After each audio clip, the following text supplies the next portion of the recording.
자, 예배를 시작합시다. 자, 이번 주는 키테체 토라 포션이지. 키테체는 우리가 자아에서 나가는 이 전쟁의 매뉴얼과 같은, 우리가 어떻게 하면 나의 자아로부터 나가고 그 자아로 나가서 적군과 싸울 수 있는지, 그것에 대한 이야기야.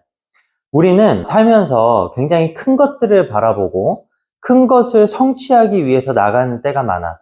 사람에 따라서는 그게 그냥 가족에 한정된 어떤 그런 영역일 수도 있고, 누군가는 세상을 향해서, 누군가는 사회를 향해서 그런 외침을 할 수도 있어. 그러나 우리가 정작 들여다봐야 하는 것은 나의 내면이야. 나의 내면. 나의 내면을 바꾼다라고 하는 것이 사실은 더 어렵기 때문이야. 내 내면을 들여다보는 것은 나의 영혼을 들여다보는 것이고, 나의 내면을 바꾸고 나의 내실을 다진다라고 하는 것은 이 영혼에 관련된 일이기 때문에 훨씬 어려운 거지. 그런데 이 내면을 바꾸기 위해서 우리가 집중해야 되는 부분이 무엇이냐면은 나의 의도를 바꾸는 거야. 나에게 있는 그 작은 의도 하나가 변화되기 시작을 할 때 나의 영혼이 변화를 일으키기 시작을 하거든. 그래서 그것을 통하여서 우리는 내 안에 감춰졌던 하나님의 그 신성한 빛을 해방시킬 수 있고 하나님과 더욱 하나가 될 수 있는 여정으로 걸어갈 수가 있는 거야. 그래서 이 키테체 토라 포션은 우리가 내면을 얼마나 자세히 성찰할 수 있는지도 알려주고, 우리가 그것을 통하여서 어떻게 하나님과 더욱 하나가 될 수 있는지에 대한 여정을 알려주는 매뉴얼과 같은 토라 포션이야. 그래서 우리가 이 키테체 토라 포션을 잘 살펴봄으로 인하여서 우리가 우리 안에 있는 그 빛을 해방시키고 하나님과 에카드 되는 여정으로 걸어갈 수가 있다. 아셨죠? 자, 우리가 하나님을 찬양하고 키테체로 들어가 봅시다.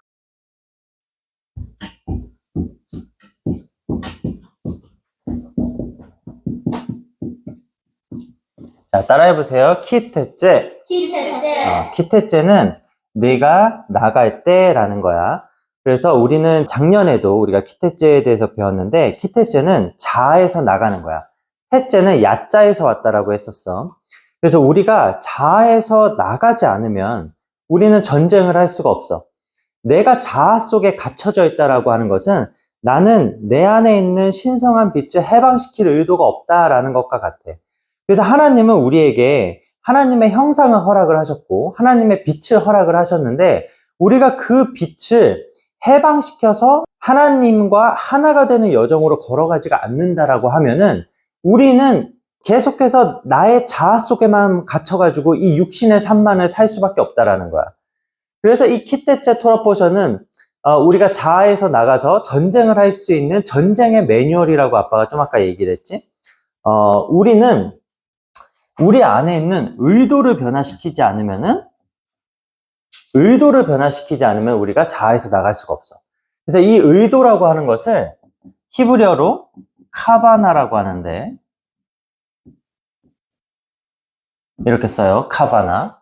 그래서 이 카바나라고 하는 것은 우리의 의도가 어디로 향하는 것인가, 이것에 대해서 정의를 내리는 거야.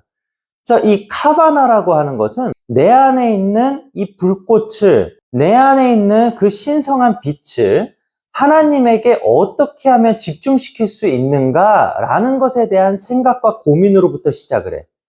그래서 이 카바나는 두 가지 층이 있어. 두 가지 층. 첫 번째는 인지적 층이라 그래. 두 번째는 영적이면서 심령적 층이라 그래. 그래서 이 인지적 층이라고 하는 것은 첫 번째는 나에게 벌어진 상황을 재해석하는 거야. 나에게 벌어진 상황을 재해석하는 거야. 이번 주에 우리 베이트캐덴 블로그에 어떤 분이 자신의 삶을 나눠주셨어. 아빠가 그 글을 읽었을 때 하나님의 그 선하심과 하나님의 은혜가 그분의 삶 가운데 함께 있음을 알 수 있었거든. 그런데 그분의 나눔 속에서 아빠가 발견했던 것 중에 하나가 무엇이냐? 사람은 다 상처를 가지고 살아가잖아. 사람은 살면서 전부 상처를 가질 수밖에 없어. 왜냐하면 우리가 육신으로서 살아갔던 그 시간 속에서는 반드시 상처를 누군가에게 주고 받을 수밖에 없단 말이야. 그런데 이 상처를 대하는 방법을 몰라, 사람들이. 여태까지 우리가 계속 배워왔던 것은 받는 것을 주는 것으로 바꾸는 것, 우리의 목적을 주는 삶으로 나아가는 것, 이것에 대해서는 많이 배웠지만, 그래, 어떻게 하면 그 주는 것으로 우리가 그 의도를 바꿀 수 있냐, 이것에 대해서 한번 다뤄봐야 되겠다라는 생각을 했거든, 아빠가. 근데 우리는 이 상황을 항상 맞이하면서 이 상황 속에서 이 자아를 통하여서 내가 가지는 생각 속에 갇혀. 그래서 그것을 상처라고 받아들이게 되고 그 상처 속에서 나의 삶을 해석하기 시작을 하거든. 그런데 히브리어로 카바나라고 하는 것은 의도라고 했잖아. 우리에게는 다 이 카바나가 있는데 이 카바나를 어떻게 세우느냐에 따라서 이 상황을 재해석할 수가 있는 거야. 이 재해석한다라고 하는 것은 무엇이냐면은 아빠가 서두에서도 얘기했지만 우리는 이 빛을 해방시킴으로 인해서 하나님과 다시 하나가 되는 것, 그것을 목표로 한단 말이야. 그렇기 위해서는 나에게 주어진 이 상황이라는 것이 하나님이 나의 이 자아를 들여다보고 나에게 있는 빛을 이제 해방시켜야 되는 때가 왔구나 라고 나아가라는 것이야. 그래서 나의 의도가 무엇을 향해 흐르고 있나? 내가 살아가는 이 삶에 대해서 나의 의도가 어떻게 흐르고 있느냐를 다시 한번 점검하는 거야. 그래서 사실 나의 이 육신의 삶이라는 것은 누군가는 알 수 없는 일 속에서 굉장히 큰 상처를 받게 돼. 그것이 내가 잘못하지 않은 것임에도 불구하고 나의 뜻과는 상관없이 내가 그러한 악한 상황에 처하기도 하고 내가 고통받는 상황에 처하기도 하는 거야. 그런데 하나님은 우리에게 모든 삶의 현상 가운데서 하나님의 빛을 발견하기를 원하는 거야. 그 빛을 발견할 때 우리가 무슨 생각을 할 수 있냐? 내가 이 빛을 가지고 있는 존재구나. 그러면 이 빛을 가지고 이 빛이 어디로부터 왔는지를 내가 생각하기 시작을 하는 거야. 그리고 그 빛이 다시 하나님과 하나 되는 여정을 걸어가야 된다라는 상황 속에서 나의 삶을 재해석하기 시작을 할 때 나에게서 회개가 나오게 되고 자비가 나오게 되고 용서가 나오게 되는 거야. 그러할 때 우리의 영혼이 여태까지 해결하지 못했던 매듭을 풀 수가 있게 되는 거고 다시 한번 하나님의 원래의 의도 가운데로 들어갈 수가 있게 되는 거지. 그래서 나의 의도라고 하는 것이 하나님의 그 뜻, 랏종과 합쳐지게 되는 그 계기로 우리가 들어가게 되는 거야. 그래서 내가 이제 그 생각을 갖기 시작하잖아? 그러면 이제 우리는 이 인지적 층에서 넘어간 영적, 심령적 층에서 이제 나의 방향을 바꾸기 시작을 해. 그래서 나에게 있는 그 에너지, 나에게 있는 그 힘을 방향을 바꿔서 흐르게 하는 거야.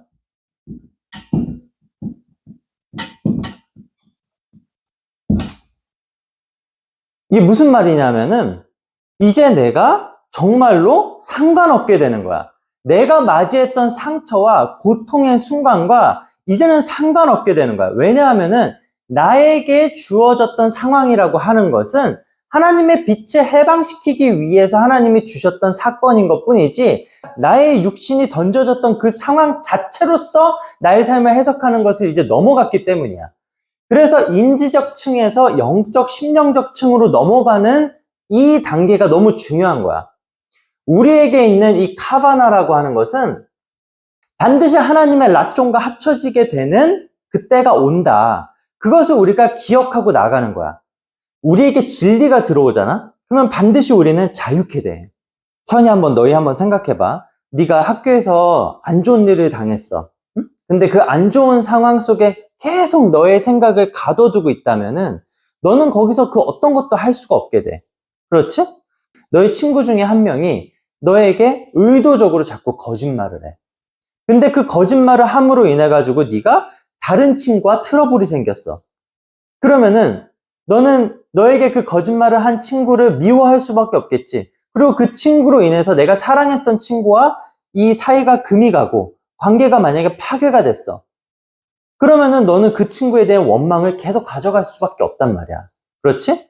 그런데 그때 내가 해야 되는 인지적 층이 뭐야? 하나님은 나에게 그 친구가 거짓말하는 상황을 주셨다라고 하는데 그 상황 가운데서 내가 나의 삶을 재해석해야 된다. 근데 그 재해석하는 것은 무엇이야? 어떻게 한번 해석을 할 수 있을까, 선이는? 그렇지, 맞아. 너는 그러면 안 되는 거야. 왜냐? 너에게는 하나님의 신성한 불꽃이 있기 때문에. 하나님이 너에게 하나님의 형상을 주셨기 때문에. 그러면 하나님의 형상은 거짓말하는 자야, 거짓말하지 않는 자야? 거짓말하지 않는 자인 거지. 그래서 나는 하나님은 나에게 거짓말하지 않는 자로서 살아가는 삶을 이 친구를 통하여서 깨닫게 하셨구나. 거짓말을 하게 되면은 누군가의 삶을 이렇게 파괴할 수 있구나 라는 것을 반면교사 삼을 수 있는 거야. 그렇지? 그래서 영적, 심령적 층으로 넘어갈 수가 있어. 그러면 어떻게 돼?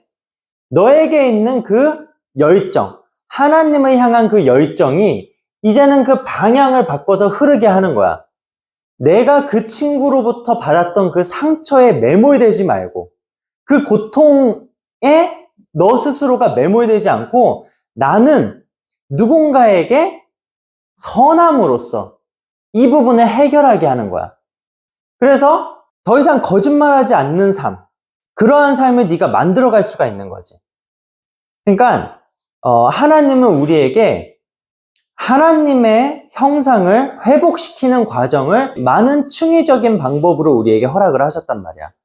그래서 하나님께서 우리에게 주셨던 원래의 그 빛을 제대로 사용을 하게 되면은 우리는 하나님의 세계를 회복시킬 수가 있다. 이 영적이고 심령적인 층은 나의 영혼을 이제 집중하기 시작을 하는 거야.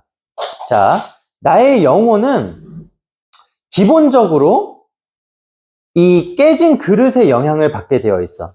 세상이 창조될 때 하나님의 빛을 담았던 그 그릇이 깨졌다라고 했잖아. 그럼으로 인해서 생겨난 모든 부정적 에너지와 힘은 전부 우리의 영혼 가운데 그대로 남아있어. 그래서 우리의 부정적인 힘은 계속해서 이 죄성 가운데서 그것을 해결하지 못하고 살아가고 있단 말이야. 그리고 그것을 우리가 이 겉사람으로서 여전히 하나님이 원래 우리에게 허락하셨던 하나님의 형상을 해방시키지 못하고 있는 거야. 그래서 세상이 계속해서 죄로 물들게 되고 하나님의 원래 뜻했던 그 세상과는 거리가 멀게 살아갈 수밖에 없는 거지. 그래서 그 상황을 재해석하지 않으면은 우리가 영적인 단계로 넘어갈 수가 없다라는 얘기야. 우리는 사실 나의 의도 자체가 뭔지도 모르고 살아가고 있어. 왜냐면 이런 시도조차 하지 않았기 때문이야. 왜냐? 나에게 누군가 고통을 줬어? 누군가 상처를 줬어? 그러면 사람들이 그 상황을 하나님과 하나가 돼야 되는 그 상황으로서 재해석하는 것을 먼저 시도할까?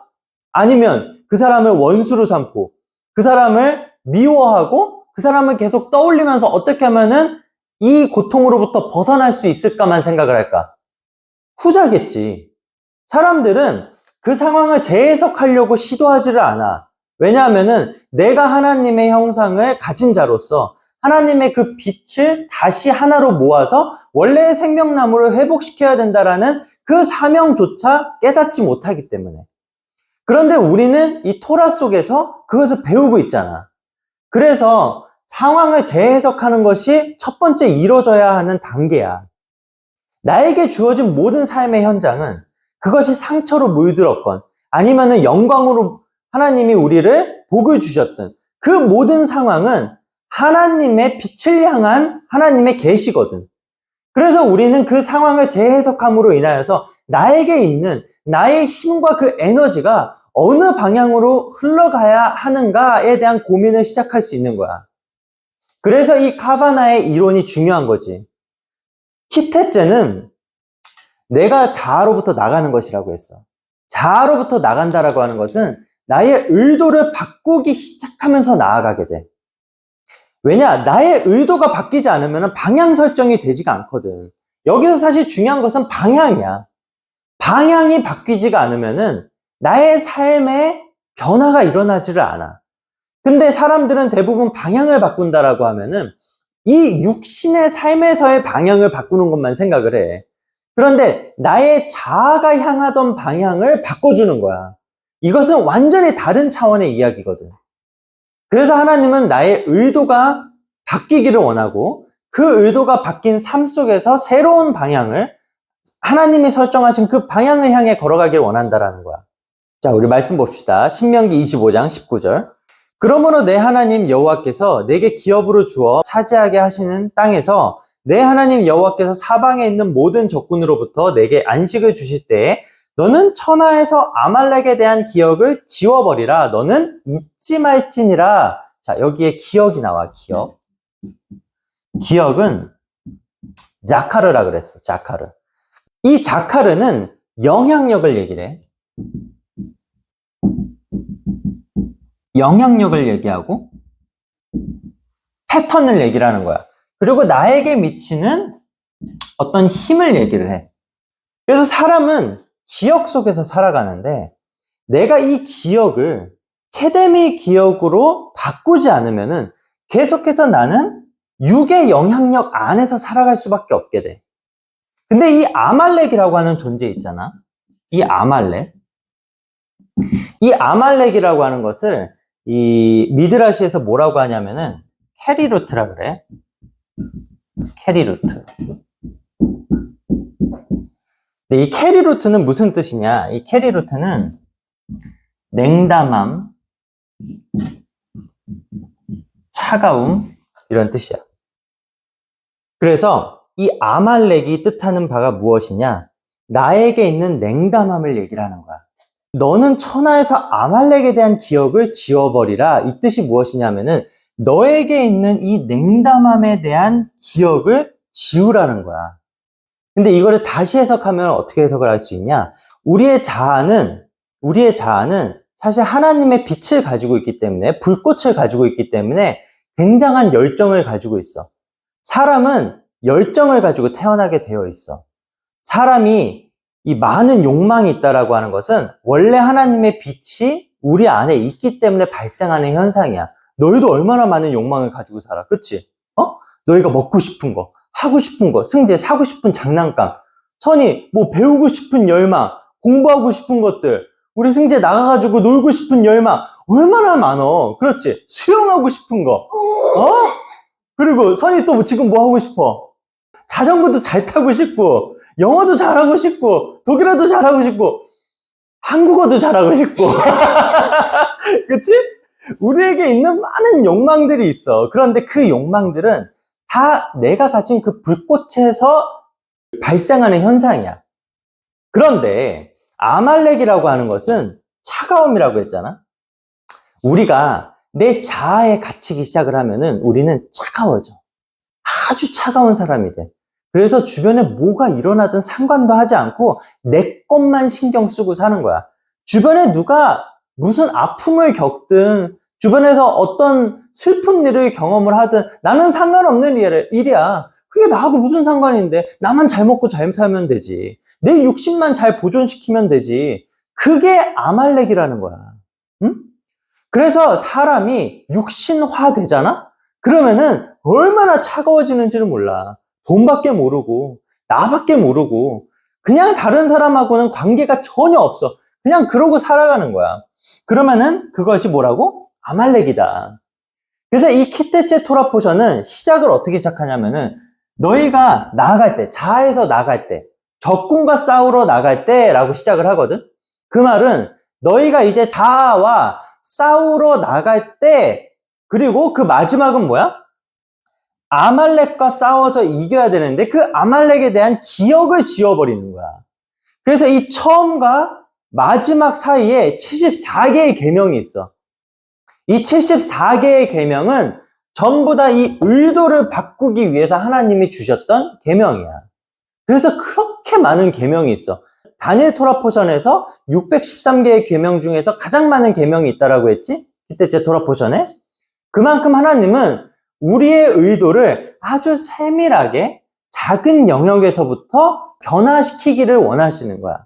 냉담함의 영향력 아래 있다라고 하는 것은, 이것은 정말 그냥 단독자의 삶이야. 우리는 반드시 이웃과 관계를 맺고 나의 이웃과의 관계 속에서 하나님의 빛을, 그들의 빛도 해방시키고 나의 빛도 해방시킬 줄 알아야 돼. 그래서 우리가 온전한 생명나무를 다시 완성할 때 내가 하나님과 다시 하나가 될 수 있는 그 길이 열리는 거야. 그거밖에 없어. 우리가 무엇인가 큰 거를 꿈꾸는 거, 그것도 중요해. 특히 한국 사람들은 이 보이는 게 중요한 사람들이잖아. 그래서 이 겉을 잘 꾸며, 그리고 보이기에 굉장히 멋진 삶을 살기도 해. 그리고 위대한 거, 큰 거, 우리가 이거를 달성을 해야지 라고 하면서 그것을 향해서 드라이빙하는 그런 힘이 대단하단 말이야. 그런데 정작 그 사람의 영혼을 살펴보고 그 영혼의 내실을 다지는 것은 너무 약해. 우리에게 있어서.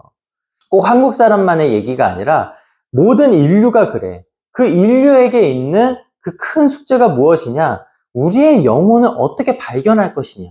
그리고 그 영혼의 의도가 어떻게 하면 하나님의 그 의도와 다시 일치가 될 수 있을 것이냐?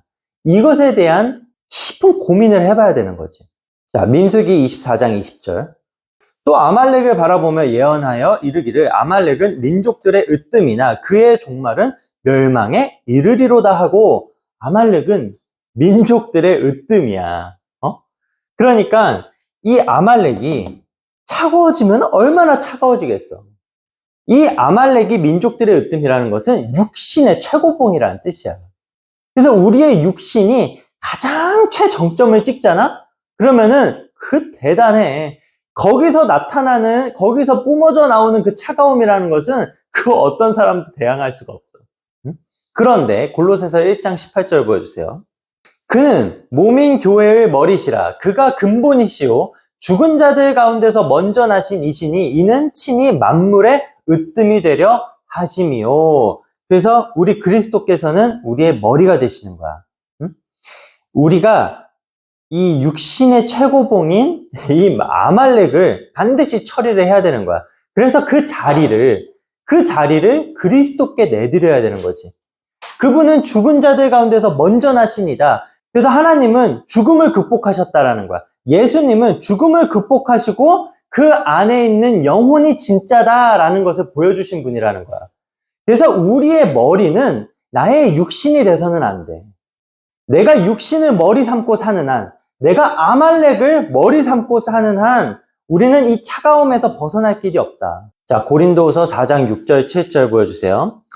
어두운 데에 빛이 빛이라 말씀하셨던 그 하나님께서 예수 그리스도의 얼굴에 있는 하나님의 영광을 아는 빛을 우리 마음에 비추셨느니라. 그래서 우리 가운데 하나님이 우리에게 주셨던 그 빛이 있어. 어두운 데에 빛이 빛이라 하나님이 창조 때 우리에게 허락하셨던 그 빛이야. 그 빛의 한 조각을 우리가 가지고 있다. 자, 다음 절. 우리가 이 보배가 뭐야? 그 빛이라는 거야. 하나님이 우리에게 주신 그 불꽃이라는 거야. 그 보배를 질그릇에 가졌으니 이는 심히 큰 능력은 하나님께 있고 우리에게 있지 아니함을 알게 하려 함이라. 아멘? 우리에게 있는 능력이 아니야. 하나님에게 있는 능력이야. 그래서 우리가 해야 되는 것이 무엇이냐? 다시 한번 반복을 하면은 우리가 해야 되는 유일한 것이 무엇이냐? 의도를 바꾸는 거야, 의도를. 나에게 있는 이 의도를 바꾸는데 나에게 있는 그 상황을 재해석함으로 인해서 하나님의 그 능력을 발견을 하는 거야. 내가 방향을 바꿔서 흐르게 하나? 아니야. 하나님이 바꿔서 흐르게 하죠. 그래서 내가 이 육신의 삶 가운데 매몰되지 않는 것, 내가 그 상처 가운데, 고통 가운데 매몰되지 않는 것이 너무 중요한 거야. 그러면 반드시 나에게 있는 그 빛은 다시 방향을 바꿔서 흐르기 시작을 한다. 아멘. 우리 이 74개의 계명 중에 몇 가지 계명을 같이 보면서 하나님이 어떻게 우리의 의도를 조금씩 변화시키기를 원하시는지 한번 봅시다. 신명기 21장 11절 보여주세요. 내가 만일 그 포로 중에 아리따운 여자를 보고 그에게 연연하여 아내를 삼고자 하거든. 포로 중에 아리따운 여인을 지금 발견을 한 거야. 그를 내 집으로 데려갈 것이요. 그는 그 머리를 밀고 손톱을 베고 그 포로의 의복을 벗고 내 집에 살며 그 부모를 위하여 한 달 동안 애곡한 후에 내가 그에게로 들어가서 그의 남편이 되고 그는 내 아내가 될 것이요. 그 후에 내가 그를 기뻐하지 아니하거든 그의 마음대로 가게 하고 결코 돈을 받고 팔지 말지라. 내가 그를 욕보였은즉 종으로 여기지 말지니라. 하나님은 이 키테체 말씀에 이 74개의 계명을 주시는데 그 계명은 전부 우리에게 우리의 욕망이 극단적으로 변할 수 없다라는 것을 아심으로 인해서 우리에게 시간을 주시는 거야. 그리고 절차를 주시는 거지. 그래서 우리의 욕망에 의해서 우리가 하는 행동들은 당연히 우리의 삶에 벌어질 수밖에 없는데 그 욕망에 의해서 벌어진 삶에 대해서조차 하나님은 우리가 하나님의 빛을 해방시킬 수 있는 방향으로서 이끄신다라는 거야. 그래서 그 포로 중에서 아리따운 여인을 발견함으로 인해서 그 여인이 어떠한 마음을 가지고 있느냐를 살피지 않은 상황에서 그 여인을 아내로 삼은 거잖아. 그러니까 자신의 욕망에 의해서 행동했던 그 행동에 대해서조차 14절에 보면은 그 후에 내가 그를 기뻐하지 아니하거든 그의 마음대로 가게 하고 결코 돈을 받고 팔지 말지라 내가 그를 욕보였은즉 종으로 여기지 말지니라. 네 마음대로 해서는 안 된다라는 거야. 설사 너의 욕망에 의해서 네가 그 행동을 시작했고 너의 삶이 그로 인하여서 만들어졌다 하더라도 너의 삶은 다시 한번 그 상황 가운데서 재해석되고 내가 너에게 주었던 그 빛을 다시 해방시키는 방향으로서 걸어가야 한다 라는 말씀을 주시고 계신 거야. 이 말씀들은 문자적인 토라로서 하나님이 우리에게 허락하셨지만 하나님은 우리에게 있는 그 동물적 영혼이 승화되기를 원하시는 거야. 동물적 영혼에 대해서 아빠가 가르쳐 준 적이 있어. 동물적 영혼이라고 해서 알려준 적이 있었는데 네페시 베하미트. 그래서 이 네페시 베하미트는 반드시 승화가 돼야 돼. 근데 이 승화라고 하는 것은 하파카트 니트라고 하는데 이것은 무슨 말이냐면은 이 하파카트는 턴오버야. 그래서 전환시키다라는 거거든. 전환시키다. 그리고 니트즈라고 하는 것은 브로큰이야. 브로큰. 그래서 부서진 그릇의 의미도 되고 그 부서진 빛을 우리가 가지고 있다라는 의미도 되는 거야. 그래서 이 히브리어에 있는 이 히브리 사상에 있는 이 승화라고 하는 것은 반드시 나에게 있는 그 빛을 승화시켜야 된다. 그래서 다시 하나님이 계신 그 상위 차원으로 우리가 올라가야 된다라고 하는 티쿤의 개념이 여기에 포함이 되어 있는 거야. 그래서 이것은 티쿤과 연결이 되는 거야. 군. 그래서 티쿤은 우리 영혼의 교정이라고 했어.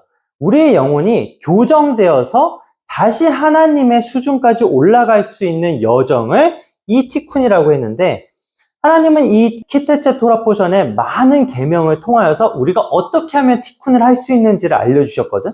그래서 다른 계명들도 한번 봅시다. 자, 신명기 21장 18절.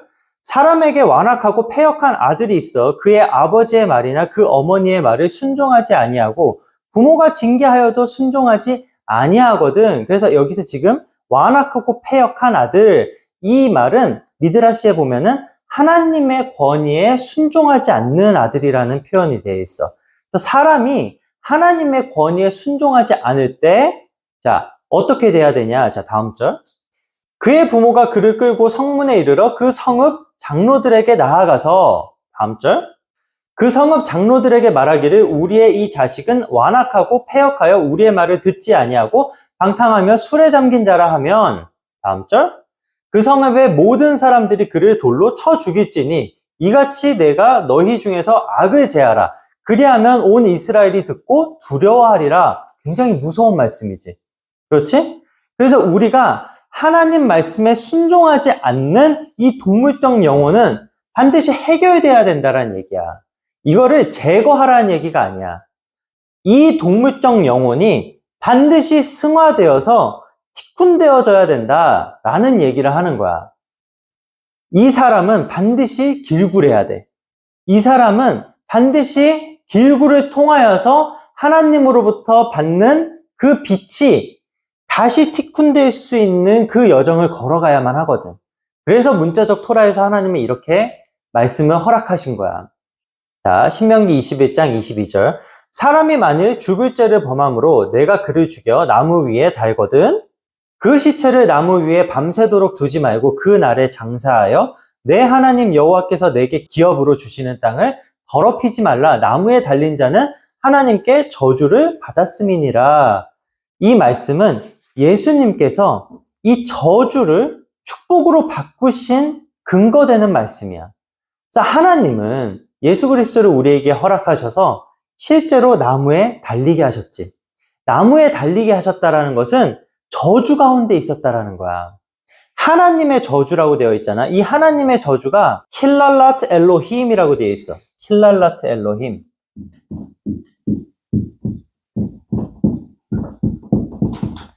그래서 이 킬랄랏 엘로힘은 하나님의 저주라고 표현을 할 수 있는데, 하나님의 저주라고 하는 것은 토라의 저주를 얘기를 하는 게 아니야. 토라의 저주를 얘기하는 게 아니라 우리가 죄와 욕망으로 얼룩져 있는 상태의 저주를 얘기를 하는 거야. 그래서 우리가 절대 이 동물적 영혼에 갇혀진 그 빛을 해방시키는 방향으로 나아가지 않는다. 우리의 의도를 바꾸고 나아가지 않는다 라고 하는 것은 내가 하나님의 저주 가운데 그냥 머물러 있다라는 뜻이야. 그렇기 때문에 예수 그리스도께서 그것을 해결해 주신 거지. 갈라디아서 3장 13절. 그리스도께서 우리를 위하여 저주를 받은 바 되사 율법의 저주에서 우리를 속량하셨으니, 자, 하나님의 저주, 이게 사실은 율법의 저주를 얘기하는 것인데, 율법의 저주에서 우리를 속량하셨으니 기록된 바 나무에 달린 자마다 저주 아래에 있는 자라 하였음이라. 그래서 예수 그리스도께서 우리에게 오셔가지고 하신 일이 뭐야? 예수 그리스도께서 오셔가지고 율법을 완성하셨는데, 그 율법을 완성하셨다라는 것은 우리가 각각의 그 미tzvot를 지키고 사는 일이 없다 하더라도 내 안에 있는 그 의도가 정말로 하나님의 그 라존과 완전히 일치된다. 그 길로 우리가 나아간다. 라면은 그것이 율법의 완성이라는 거야. 그것이 율법이 성취가 된다라는 거야.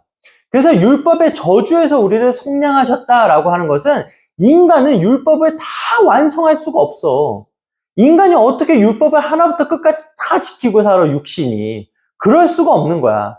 그런데 예수님이 오시기 전까지는 그 율법을 지킴으로 인하여서만이 우리가 의도를 바꿀 수가 있었어. 그렇지 않고서는 우리가 이 육신을 어떻게 해야 되는지에 대한 방법을 알 수가 없었거든. 그러니까 하나님은 창세 전부터 우리에게 이 물질 세계를 허락하시면서 그 물질 세계에서 어떻게 하면 하나님의 형상을 우리가 회복시켜야 되는지에 대한 방법을 우리에게 허락하신 거야. 그것을 토라로서 허락을 하신 거지. 그런데 그 토라를 완성하신 분이 누구야? 그분이 예수 그리스도야. 그래서 그분이 율법의 저주에서 우리를 속량하셨다. 아멘? 하나님이 예수 그리스도를 우리에게 허락하심으로 인해서 그분이 실제 저주의 자리로 내려가셨단 말이야. 하나님의 세계는 다층적이야. 그렇지? 그래서 우리가 무슨 세계를 배웠어? 아찔루트의 세계, 브리아의 세계, 예찌라의 세계, 아시아의 세계에 대해서 배웠어. 그래서 하나님은 말쿠트의 세계를 내려오셔가지고 그 말쿠트를 해결하신 거야. 아빠가 말쿠트에 대해서 많이 설명했었잖아. 말쿠트의 세계가 완성이 되어야만 반드시 하나님이 원래 의도하셨던 그 세계에까지 회복이 될 수가 있는 거야. 신명기 22장 12절. 너희는 너희가 입은 겉옷에 내 귀에 술을 만들지니라. 이 내 귀에 술을 만드는 게 뭐냐면은 찌찌트야. 찌찌트인데 이게 거룩을 의미하는 술이거든. 그래서 내 귀에 술을 만들지니라 라고 하는 것을 이 미드라시에서 어떻게 해석을 하냐면은 4개의 3개의 이 찌찌트를 달라는 거야. 그래서 좀 아까 얘기했던 4개의 3개의 이 술을 만들라고 하는 것은 무엇이냐면은 이 하늘과 땅을 연결하겠다라는 거야. 그래서 하늘과 땅의 연결을 하나님이 명령을 하신 거야. 그래서 이 술은 뭐냐면은 그딜림이라고 하거든. 그딜림. 근데 이 그딜림 안에 뭐가 있어? 가달이 있지, 가달. 가달은 성장이야, 성장. 그래서 하나님은 우리가 말구트부터 예키다까지 성장하기를 원하시는 거야. 그래서 하늘과 땅을 연결했다라고 이 본문을 해석을 하는 거지. 누가복음 8장 44절. 예수의 뒤로 와서 그의 옷가에 손을 대니 혈루증이 즉시 그쳤더라. 아멘. 그래서 지금 혈루증 여인이 와가지고 예수의 뒤로 와서 그의 옷가에 손을 대니 이 옷가에 손을 댔다라는 게 찌찌트에 손을 댄 거야. 내 귀에 달린 이 술에 손을 댔더니 혈루증, 피가 멈췄다. 피가 흐르던 것이 멈췄다. 피가 흐르던 것은 무슨 의미냐면은 말쿠트의 세계가 나의 동물적 영혼에 의해서 아직 죄와 파괴로 물들어져 있는 상태였다라는 거야. 그래서 이 동물적 영혼이 승화되는 사건을 보여준 거야. 아멘? 그래서 하늘과 땅을 연결하는 예수 그리스도의 그 사역이 지금 이 본문에서 대표적으로 보여진 거야. 우리의 피가 고쳐지는 거야. 나의 피가 육신의 피에서 영혼의 피로 바뀌는 거야. 육신의 몸에서 영의 몸의 피로 바뀌는 거야. 그것이 말쿠트의 회복이고 말쿠트의 완성이 되는 거야. 그러면 그때 새하늘과 새 땅이 되는 거지. 누가복음 8장 44절을 우리에게 허락하신 이유는 우리의 피가 변해야 된다. 우리의 피가 변할 수 있는 유일한 근거는 이 동물적 영혼이 내가 이 말쿠트에 머물면 안 되는구나. 나의 욕망과 나의 파괴적 의도를 가지고 이 세상을 계속 살아가는 동안에는 내가 절대 이 승화를 경험할 수가 없구나. 나에게 이 부서진 그 빛을 모을 수가 없구나. 해방시킬 수 없구나. 이것을 깨달으며 예수 그리스도께서 가졌던 그 찌찌트를 향해서 내가 손을 내밀 때 나의 피가 완전히 바뀌게 되고 피가 멈추게 된다는 거야. 아멘? 신명기 22장 10절에서 11절. 너는 소와 나귀를 결의하여 갈지 말며 양털과 배실로 섞어 짠 것을 입지 말지니라. 자, 지금 이것은 섞어서 하지 말라는 얘기야. 이 섞어서 하지 말라고 하는 것은 우리가 이스라엘과 이방인의 개념을 섞지 말고 하늘과 땅의 개념을 섞지 말고 헤세드와 게브라의 개념을 섞지 말고 좌우의 개념, 이러한 개념들을 섞지 말라고 하는 거야. 아빠 좀 아까 얘기했지만 이방인으로서 과연 이스라엘의 모든 것들을 지키고 살 수 있을까? 우리는 불가능해. 정말 이스라엘 사람들이 하고 있는 그 코셔를 우리가 그대로 따라할 수 있을까? 심지어 그들이 하는 코셔도 완벽할 수가 없어. 우리에게 있는 많은 개념들이 너무 뒤죽박죽 섞여 있는데 그 뒤죽박죽 섞여 있는 것을 구분할 줄 알아야 된다라는 계명을 주시는 거야. 우리에게 이 개념이 분명해질 때 우리가 무엇을 우선으로 하고 무엇을 나중으로 할 수 있는지에 대한 균형 잡힌 삶을 살 수가 있는 거야. 그러할 때 나에게 있는 받고자 하는 목적이 어디에 있었는지, 나에게 있는 주고자 하는 목적은 어디로 향해야 하는지를 우리가 재설정하고 그것을 향해서 우리가 방향을 바꾸어 나갈 수가 있다. 그래서 우리는 반드시 하나님이 주시는 그 말씀 가운데서 하나님은 과연 나의 영혼을 향해서 어떤 말씀을 주시고 계시는지를 반드시 깨달아야 돼. 신명기 22장 4절. 내 형제의 나귀나 소가 길에 넘어진 것을 보거든 못 본 채 하지 말고 너는 반드시 형제를 도와 그것들을 일으킬지니라. 자, 이것은 단순한 우리의 선행을 가리키는 그런 말씀 같지만 이것은 우리의 의도적 개입을 우리에게 촉구하는 말씀이라고 해. 그래서 우리는 반드시 우리의 의도를 선한 방향으로 개입시키는 거야. 그럼으로 인해서 우리가 이 작은 의도를 변화시킬 때 세상이 변하게 되는 거지. 우리의 작은 의도를 변화시키고 우리의 작은 의도의 방향을 바꿀 때, 바꿔서 흐르게 할 때 이 세상에 티꾼이 일어나게 되는 거야. 왜냐하면 그것은 나의 티꾼뿐 아니라 다른 사람의 티꾼까지 도와주는 거거든. 그래서 사실은 이 키테체 토라 포션에 나오는 이 74개의 계명들은 대부분이 이러한 계명들로 이루어져 있어. 우리의 작은 그 의도들을 바꿀 때, 그때 티쿤 올람 하게 된다. 아멘. 우리가 이 키테체 토라 포션에 반드시 이해를 해야 되는 것은 무엇이냐면은 내가 자아에서 나가는 것뿐 아니라 내가 아말렉의 이 냉담함, 이 차가움, 그것에 대한 기억을 완전히 없애는 것. 그런데 그 사이에 우리가 하나님의 계명을 어떻게 완성하느냐에 따라서 이 아말렉을 완전히 우리의 기억에서 없앨 수가 있다. 그러면 우리는 어떻게 해야 된다? 그 카바나, 우리의 의도가 하나님의 원래의 그 빛이 향했던 그 방향으로서 움직일 수 있도록 나에게 주어졌던 모든 상처와 고통의 그 상황들을 재해석하고 나의 삶이 다시 하나님의 그 랍존과 맞게끔 흐르게 해야 된다. 그것이 우리가 이 키테체 토라 포션에 반드시 명심해야 되는 가르침이에요. 아셨죠? 우리가 이것을 기억하며 함께 기도하며 나아갔으면 좋겠습니다. 우리에게 있는 그 카바나, 나에게 있는 그 의도가 정말 하나님이 창조하시면서 우리에게 주셨던 그 빛을 우리가 해방시키고 그것의 방향을 우리가 하나님의 랍존에 맞게 흘러가게 하고 있는지를 돌아보게 하는 그 말씀이었습니다. 우리가 이 말씀을 기억하고 나아갈 때 하나님은 우리의 그 작은 음성을 들으시고 우리가 하나님의 그 길 가운데로 들어서게 할 것이며 예수 그리스도께서 우리에게 보여주셨던 그 저주의 자리에 내려오셨던 그 하나님의 예수 그리스도의 그 사랑까지 우리가 경험하게 될 줄로 믿습니다. 우리가 이것을 믿으며 우리에게 있는 그 작은 그 음성을 변화시켜 달라고 하나님께 기도하며 나아갔으면 좋겠습니다. 기도하겠습니다. 주님, 우리에게 있는 그 카바나, 나의 그 의도가 하나님의 그 랍존과 맞기를 원합니다. 나에게 있는 그 차가움이란 것은 여전히 저의 그 육신을 괴롭히고 이웃을 돌아보지 않게 하고 있습니다.